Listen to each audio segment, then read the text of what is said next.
Welcome to the TMC Net newsroom at IT Expo. We are having a blast at Austin, and I'm with my friend Doug Mohney. Doug, you are now HDVoice News. Is that the? Yes, HDVoice News, editor-in-chief.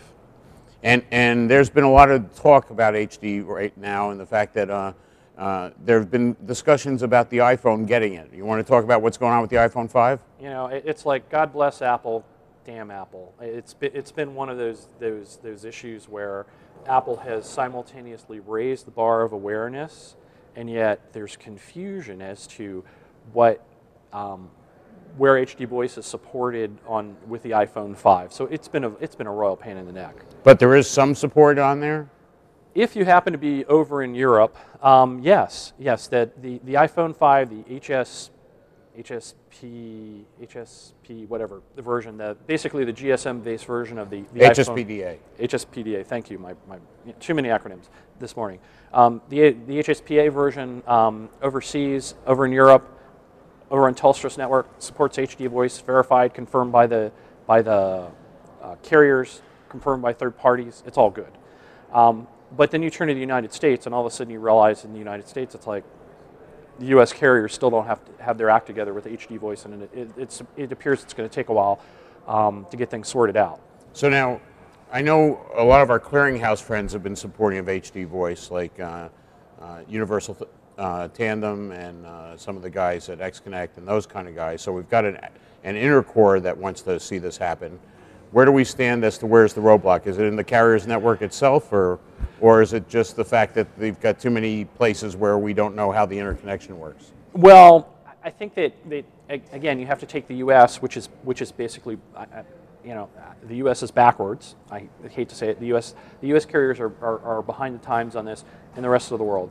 The rest of the world has HDVoice deployed in a lot of networks in Europe and in Asia, and people like France Telecom and Deutsche Telekom have a vested interest in making sure that their own networks intercommunicate to exchange HDVoice calls, because of course they said, hey, we're going to share RF networks anyway. So there's a lot of impetus over outside of the US to make sure that interoperability happens, and happens soon, between carriers. Within the States, you've got two different problems. Number one is that you've got the fact that Sprint and others are still just deploying HDVoice networks. And then, you know, even after you get over that hurdle, then there's the issue of interconnection, and the U.S. carriers are not saying anything about that at this time. And it's kind of like one of those, like, well, guys, you got to solve this. And, you know, with all the major incumbent carriers, it's like, yeah, we'll get to it when we get to it. Right. Now, there's all this voice over LTE stuff from the GSMA and their stuff, and also Join, which is like their solution to compete with Skype and mobile. Is there access to HDVoice for those applications, or we haven't seen that yet? Well, we have to be careful about Join, because Join's like kind of like a superset of what you can do with SIP communications. HDVoice is just, you know, if you can do Join, then you're going to be able to do HDVoice. Okay. So that's easy enough to do. But, you know, then again you get into, well, with rich communications, is which standard are you talking about? And right now I think there are like 3 different standards on the table, and everybody's trying to unify under one global standard for rich communications. But, you know, again, okay, it's going to take some time. Okay. And last but not least, in the insanity, not to say that the U.S. is behind, but everybody's a little screwy when it comes to how they're deploying LTE. So do we have any knowledge of any LTE deployments of HDVoice, or not yet? Actually, we do. There are 2 major South Korean carriers, SK Telecom and LG Plus, are running voice over LTE, and they came out with HDVoice from day one. And that's on the iPhone as well, or is that for multiple devices? That's on everything except the iPhone, to be frank, because the Apple has not rolled out voice over LTE support for the iPhone 5, and that's kind of like the big piece of the puzzle. And the key question is, when you start talking about the iPhone 5 and VoLTE, is will Apple roll out a software firmware release to make the iPhone 5 do VoLTE, or will Apple be a little bit shady and introduce voice over LTE support with the iPhone 6 2 years down the road? And I think that's the big elephant in the room.